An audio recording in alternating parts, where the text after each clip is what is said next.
Use this one too. There's another copy.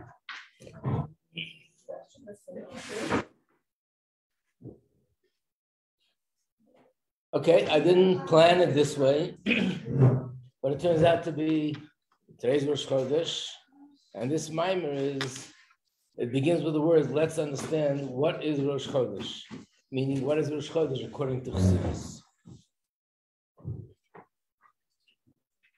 The mimer is a mimer from the Rebbe Maharash, and fortunately, this mimer has been translated in English, so it'll be easier to follow. And we'll start now.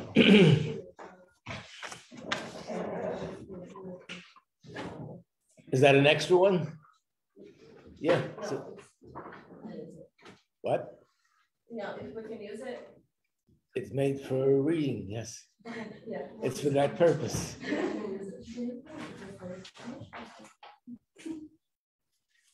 Was that Simcha's back? Simcha's back. Okay. Lehavin Inyan Rosh Chodesh, to understand the Inyan of Rosh Chodesh, that Maharash, who calls Chayes Adam, just like the head in a person, contains the Chayes of the entire body. The brain has in it the Chayes in the entire body. You know that in Hebrew, when you want to refer to something as the beginning, or refer to something as this is the thing on top, you can either say it's the head, or you can say tchila, it's the beginning. So we could say tchilas hachodesh, the beginning of the month, or Rosh Chodesh, or the head of the month. The fact that our sages, or not only the sages, in the Torah chose refer to it as Rosh Chodesh is very precise. And that is because, in a certain way, the first day of the month is like the first day of the month compared to the rest of the month is like the head compared to the body. And biologically, scientifically speaking, we know that the brain is in charge of everything that goes on in the body. But in Chassidus, there's a Perik Tanya, Perik Aleph in Tanya, where he explains how we know the neshama gives life to the whole body, but the way the neshama gives life to the body is that first it's invested in the brain. The neshama comes and makes contact with the brain. From the brain, the life force of the neshama spreads and branches out to all different parts of the body. In the same way, the Eibishter gives life to the month and to every day of this month. That chayes that the Eibishter gives to the entire month, the next 30 days, that chayes is first included in the head, the first day of the month, and then is distributed day by day to each individual day, which means whatever's going to happen this month, whatever's going to happen the last day of the month, the chayes, the godly chayes that's responsible for it, has already been drawn down this day, on today. And from this day, it will now be distributed day by day as the days come up. The Khmer Rosh Hashanah, this is the same as we say in reference to Rosh Hashanah. And there we have the same question. Why is it called Rosh Hashanah? Why isn't it called Tchilas Hashanah? So the fact that the term Rosh is chosen is obviously because that's a more precise term. In what way? Because Rosh Hashanah is called as Chayes Kol Hashanah. Rosh Hashanah is the general Chayes. It contains in it all the Chayes for the whole year. And every day of the year, the Chayes from Rosh Hashanah is distributed day by day for the next 365 days or 355 days. Kain Rosh Chodesh in the same way, the same principle applies to every single month. That Rosh Chodesh is Klolius Chayes Kol HaChodesh. It contains the Chayes for the whole month.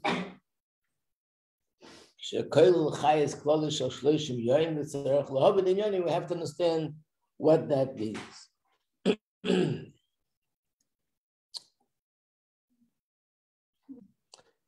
Generally speaking, but everybody was here in the beginning of some we learned in other sources, but in the beginning of the year, when we were preparing for Rosh Hashanah, we spoke about this more and elaborated on this more. And then the Kudah is that when we say that in Rosh Hashanah, Hashem judges us in terms of what's going to happen the entire year. Everything that happens the whole year, the Gashmias, Baruchnias, whatever happens to us financially, whatever happens to us physically, whatever happens to us in any other level, it's already determined on Rosh Hashanah. Those brachas are determined on Rosh Hashanah. So the simple meaning of that, without learning Chassidus, determined means Hashem decided and Hashem made the decision that this is what's going to happen. Lahavdil, like a judge in a courtroom, gives a ruling that this is what's supposed to happen. You have to pay this person $50, or you have to move out of this building, or you own this building, and so on and so forth. According to Chassidus, it's not just that on Rosh Hashanah Hashem decides, but on Rosh Hashanah, the chayas of everything throughout the year is drawn on Rosh Hashanah. Which means that if something happens to a person on this day, let's say the first day of Iyar, or it happens to them on the 30th day of another month of the year, it means that months ago, on the day of Rosh Hashanah, it was already determined, but according to Chassidus, it means the chayas of Hashem, that flow of godly energy and godly life flow that's responsible for this person obtaining a house, or this person buying a garment, or this person buying a piece of land, or whatever it is that they're going to achieve or accomplish or get, the chayas of Hashem that's responsible for that already came down on Rosh Hashanah. And from Rosh Hashanah until that day that it actually happened, it was being processed. No different than a seed that you plant in the ground. The seed contains in it everything that's going to be in that tree that's going to grow out. There's nothing new in the tree that was not in the seed. Every detail of the tree is included in the seed. But then when it's put in the ground and goes through whatever process it needs to go through, it grows, and then you have a full-grown tree. So in the same way, the chayes of Hashem is sort of planted in a way that it includes everything that's going to happen, and then throughout the year, it sort of descends and comes down to this physical world. And then it gets broken up into 12 parts, which means on Rosh Chodesh, whatever's supposed to happen this month comes down more revealed. And then throughout the days of the month, it actually sort of descends to the physical, concrete, dashmistical level. And that's how it goes from day to day, from month to month. So we understand better what is going on Rosh Chodesh. Another thing needs to be understood. Why is Rosh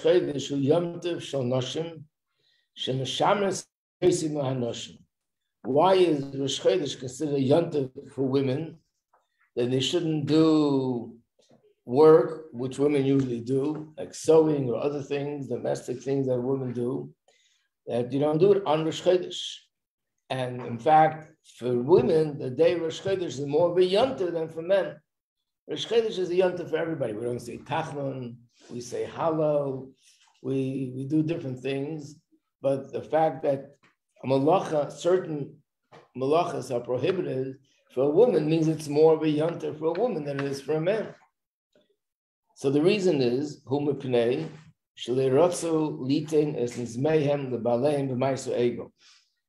the incident with the Egel Azov occurred, and they collected gold and silver from different people in order to make this golden calf, the women did not go along with this plan. They didn't want to give their husbands their jewelry for the Egel. And reward for that they didn't give their jewelry for the Egel, as a reward, Hashem gave them a gift. And what's the gift? That the yontif of Rosh Chodesh is more of a yontif for them than for the men. So first of all, you have to understand what's the connection. Why Rosh Chodesh? Hashem could have given any mitzvah and any kind of gift. But besides the fact that we don't see a connection, we see the opposite. We see that it's not connected. Why? This goes against the principle in halacha. We know that the general rule is which mitzvahs are women exempt from? Mitzvahs that has man grama, that are time bound. That a woman, the shlichus of a woman is such that she can be time bound to mitzvahs. And that's why she's exempt from those mitzvahs. And if that's the case, Rosh Chodesh Rosh Chodesh is one of those things that is time bound. It's Rosh Chodesh, it's once a month, and it comes out in a certain time. So, why would Nashim B'Turim Midava Tolib Bizman, women who are generally speaking exempt from things that are time bound, Hashem gave them this mitzvah of Rosh Chodesh that they should be more connected to it than the men. I guess the question is, when Hashem exempts women from mitzvah that are time bound, it's not a negative thing, it's a positive thing. That means they have a shlichus, which is so much more that they can't be restricted and limited by time. Because they have to be free to do whatever they need to do in the house, for their children, for their husband, and they can be tied down. Or, right now I have to go do this mitzvah, do that mitzvah. So they're exempt. So what does Hashem do as a gift? It gives them a mitzvah and ties them up to a time. So it's the opposite of what the avodah of women is.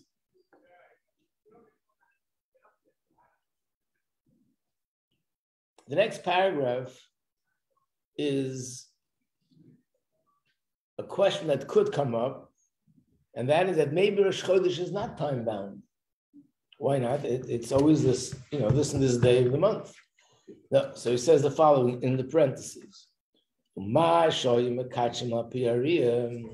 They used to, in the days of the times of the Beis Hamikdash, they sanctified the new moon not by time, not by a calendar, but a piyariyah, in other words, every month there had to be witnesses. They would come to the Bezdin and say, we saw the new moon. And based on their testimony, we would announce that this day is Rosh Chodesh. Right now, it's time bound because it's every 29 days or every 30 days. But then it had to do with when the moon was set. It's not something which goes by certain days of the calendar. So the answer is, it's known, it says in the Mishnah,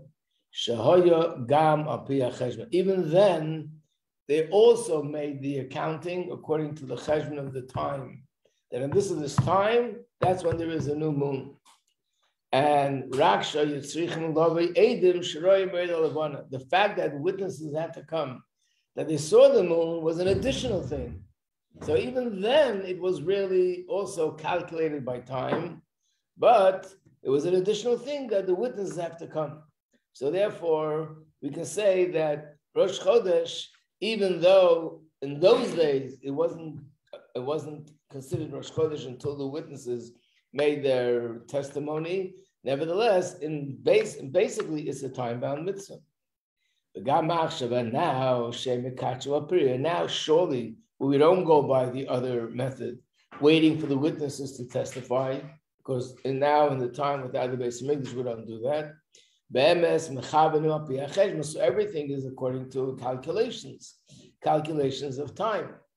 So it's a mitzvah that's connected to time, and women should be exempt from mitzvahs connected to time. Why would Hashem choose to give them a gift that they have to do a mitzvah which is time bound?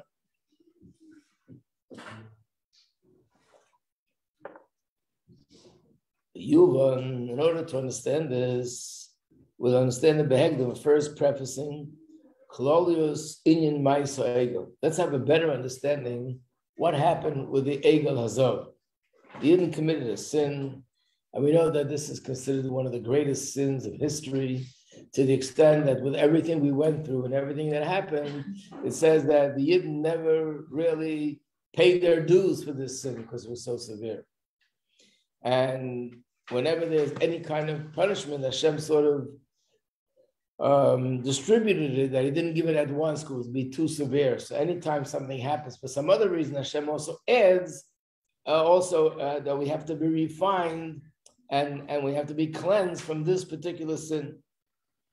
He doesn't speak about it here, but the reason why this sin is considered so much more severe than anything else is not only because it's avodah zarah, but it's also because of the circumstances. They just went out of Mitzrayim. They saw miracles upon miracles upon miracles. If we learn the Chumash literally, they saw 10 miracles in Egypt, which are 10 plagues.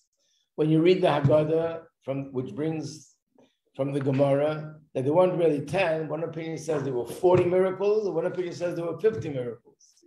When they got to the sea, one opinion says that there were 5 times 40, one says it was 5 times 50 miracles. You're talking about hundreds of miracles that they saw.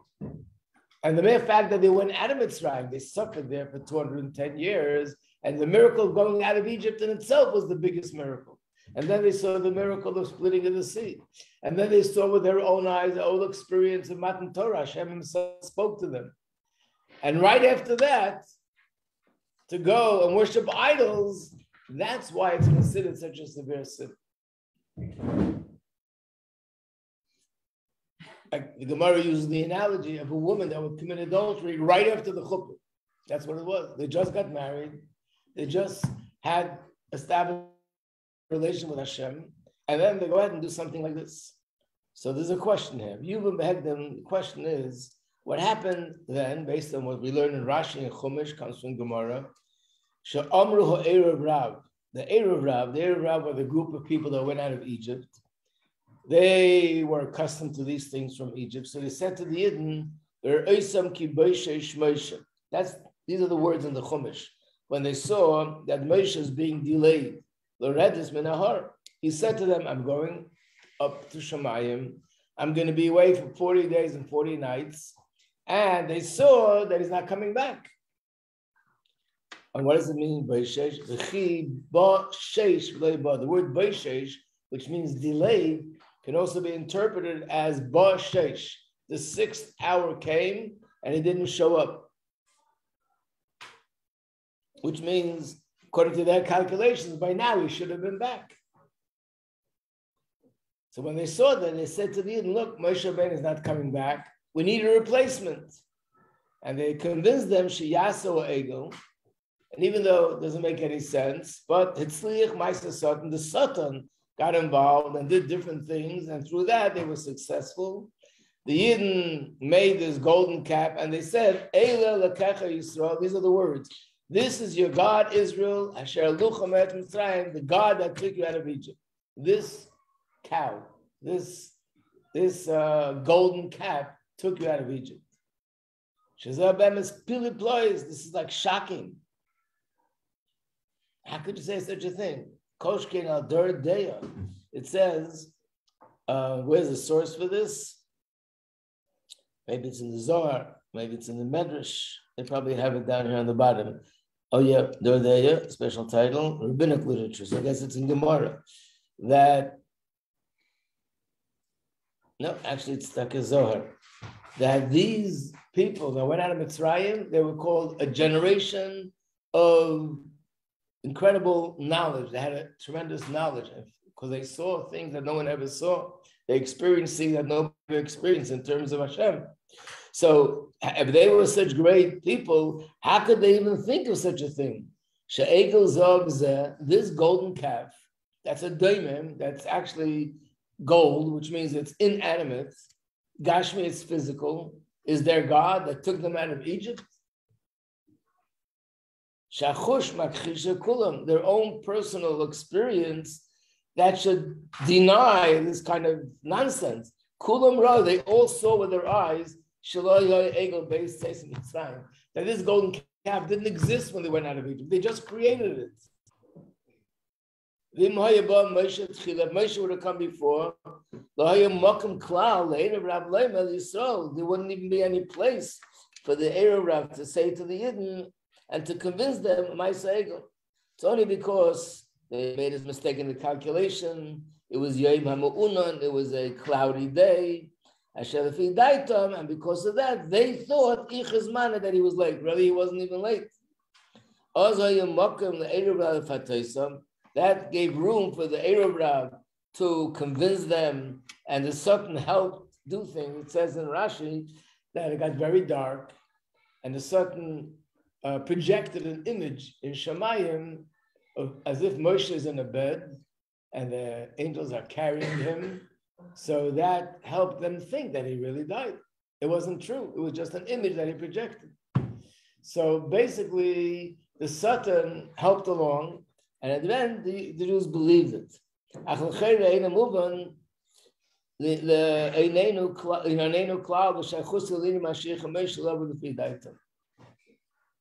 So how is that? Because Moshe Rabbeinu came late, they decided that this golden calf that they just created, that took them out of Egypt. Doesn't make any sense. A 5-year-old would tell you it doesn't make any sense. How could it be that these people, they were so smart that they fell for it and they said such a thing? So obviously, there must be more depth to the story. What is that depth to the story?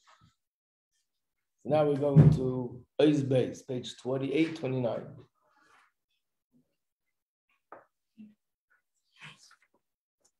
We don't have the page.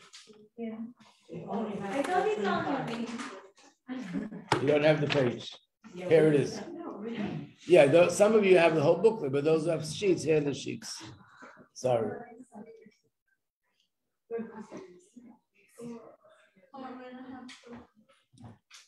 There should be 6 copies there.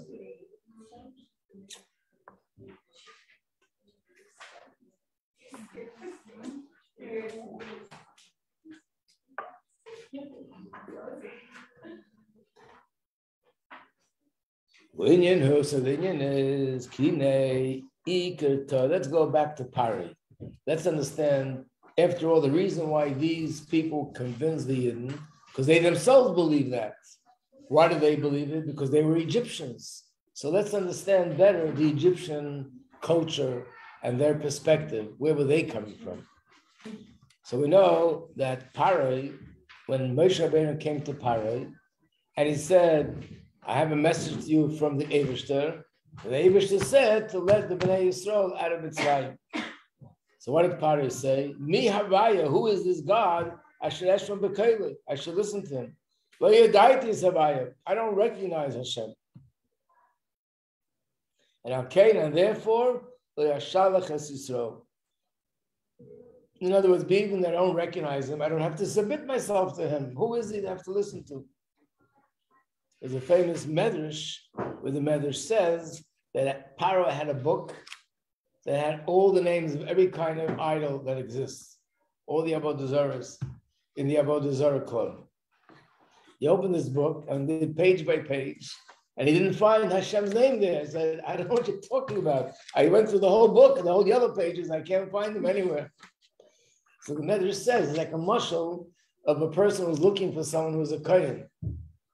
And then he says, I went to all the cemeteries. I couldn't find the kohen anywhere. Is that where you look for a kohen in a cemetery? The one place where kohen is not allowed to go, that's where you're going to look for him. So the same thing they said to Pari, where are you looking for Hashem? In your cemetery there? Or the book with all the idols? He Taka doesn't belong there. He's not one of them. But there's a deeper meaning to what Pari said. And not only Pari, but there's a Gam Shar Keitrim Bamuna, other who are known for the fact that they denied Emunah in Hashem. So he said, it's not that they denied in the existence of Hashem. Eino Inyan shemakhishem b'mitis imotzim mamash. It's not that they denied, they weren't really what we call today an atheist. They don't believe that Hashem exists. Ki kulam yedim oisi. They all know Hashem. They know that he's the Yetzer Kol HaYitzurim. He created everything. Hu nitzchi. In other words, it's absolute nonsense for a person to think that there isn't a creator who created this world. So how come we have people today that think that way? They think that way. All right, I told you the story with the atheist. There was a man who was an atheist, and he wanted to make sure that his children don't grow up as to be believers. So he sent them to public school, not to the yeshiva. And then he was thinking that it's not good enough. He sent them to a Catholic school, a Christian school. And one day they came home and says, what did you learn about today? So they said they learned about a Trinity, that there's 3 divine powers. So he pounds on the table and says, nonsense.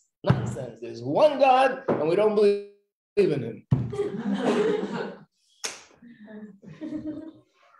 So the atheist is also not an atheist. He thinks he's an atheist. Like they say, there's no atheists in foxholes. When people are in danger, suddenly the atheist also dagas to Hashem. But here he's saying that even in their mind, their consciousness, they believed in Hashem, and they know that Hashem exists and He created the whole world. As it says,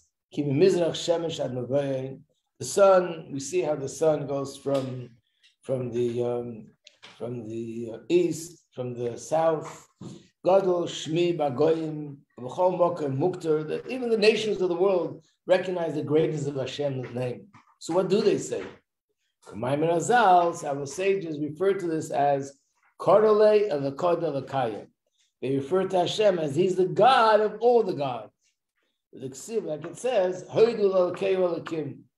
they say, praise be the God of all the gods, which means that they recognize that Hashem is the source of everything, but they believe that there are other gods. What do they believe? This is the next paragraph.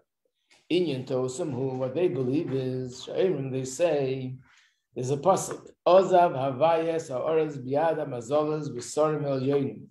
Hashem abandoned the world, and He abandoned the world that it should be led by the constellations and by the heavenly ministering angels, that they should run the world. And in fact, in the Torah, we also know there's an angel for fire, there's an angel for water. Malach Machal is the angel for water. Malach Gabriel is the angel for fire. And there's different angels that have different functions. So they say that these angels, they're the ones who run the world. And Hashem abandoned the world. And they allows these entities to lead the world the way they want.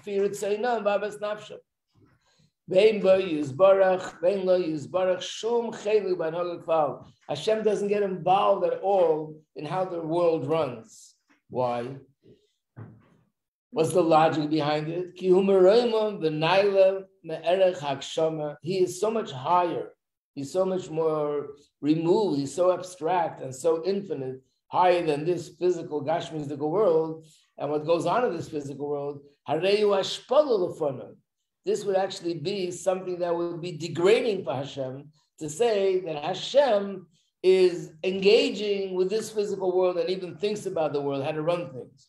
It's like you're talking about an adult and say that he's playing with Lego.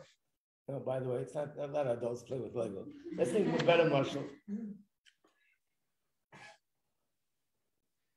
Basically, if an adult would be playing with little things like a child, that would be degrading. If he does it, he'll make sure nobody sees. He'll close the door, and the mother will play with the dolls by herself, and nobody sees. But because otherwise, it's embarrassing. So to say that Hashem is busy thinking how this physical world should run, about physical people, that's degrading. Hashem is busy with the angels, the heavenly world, the higher world, which are spiritual. But this physical world, what does He do? He hands it over to the angels, hands it over to the constellation, and He says, I'm delegating authority to you. You could run it. I'm busy with other things. It's not my concern what goes on here. That's why, because it's degrading. So in other words, they're not coming from a place they don't believe. On the contrary, they believe in Hashem, and they believe that Hashem is infinite, and they believe that Hashem is so much greater than anything we could imagine. And dafka, because they believe that, on that basis, and because of that, they say that it's inconceivable that such a great Hashem should be busy and is concerned about what happens here on the earth with human beings. Today's Rosh Chodesh. So we say Hallel. One of the psukim in Hallel is this pasuk: Hashemayim Shemayim Hashem. The heaven is for Hashem, and the earth Hashem gave to humans. Pirush, it means the Shemayim ain't kavadas of the Shemayim Agashmi. When it says the Shemayim of Hashem, it doesn't mean the sky that we look up to. Next page, 30-31. It means whatever is higher up there. Like it says, just like the Shemayim is higher than the earth, that's how Hashem is higher than us. It means ruchnis, all the spiritual worlds. Ulaharchik or ruchnis ma'agashmis. It's just a metaphor to be able to describe the distance between Ruchnis and Gashmi. So we say it's like the difference between heaven and earth, the heaven that we see with our physical eyes. So for us, the highest thing is the heaven, space. The lowest thing is earth. And therefore we say that the spiritual world are also so far away. So Kain called Advar Maruchim, Malachim, Uklolas Bria, Yitzira, Sir, Ruchim, all the spiritual worlds. That's Lahavaya. That's Hashem. He runs that. And he leads everything. Bashgacha Pratis. Omnam Ha'aretz, but the earth, the physical earth, V'chol HaShabah, and everything that's in the physical earth, Mitzad HaYesem Alulim HaYesem Shvelim, being that they're the lowest of creation, they're physical, and they're so far from godliness, Hareze Hashpala, from their perspective and their opinion, this is a degradation for Hashem, lahashpala satzmei, to degrade himself, lashgir babem, mashgacha pratis, to be supervising them or looking after them, mashgacha pratis, that it's beyond him. So what did Hashem do? He gave power and authority to the constellations and to all the ministering angels. They should run the world, and they can run it the way they see fit. They agree that Hashem gave them the kayach. They don't have it on their own. But they're in charge from everything in this world, but it's all they. And that's what it means. He gave the earth to the children of man. In other words, it means not just humans, it means all the creation that Hashem created. Next page. This is the meaning of the God of all the gods. Who is the gods? They're referring to the Sarim, the angels, and the Mazalos. According to their opinion, according to their mistake, they're the ones who are responsible for everything that happens on the earth, and all those that are living it. So that's why they worship them, because they believe that these constellations or stars or the sun or the moon or the angels, they're in charge. So the more and the better you worship them, the more you'll get from them. And that's where their mistake was. Now, of course, we believe that their things are affected by constellations. We believe that, we just finished saying, it says in Gemara, that there are angels that are in charge of fire, in charge of water. It says in Gemara that brought down very often in Chassidus that not even a blade of grass, one blade of grass that doesn't have an angel that's in charge of it. So every creation and every detail in creation has an angel in charge of it. But as we'll soon see, we'll do this tomorrow, the angels that are in charge means that Hashem himself does it through the angel. Similar to the way a person does something with tools. So the tools have no free choice. The tools are only tools to the person. He uses a hammer to build something. He uses a saw to cut something. And the same as Hashem. He uses this angel or that angel, these constellations or those constellations to do things, but they don't do anything on their own. They have no free choice. Everything that happens is from Hashem himself. So when they make that separation, they say, no, we're worshiping, God forbid, the angels or the constellations because they make the choices and Hashem is uninvolved. That's the definition of Avodah Zarah. And that's what Paro believed.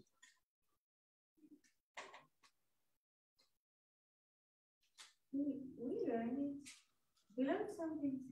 Yes, you did. With the person who go. Yeah, the different levels. But this is the Maimer of Yom Ashtei Asar. We learned in the beginning of the year. Yeah.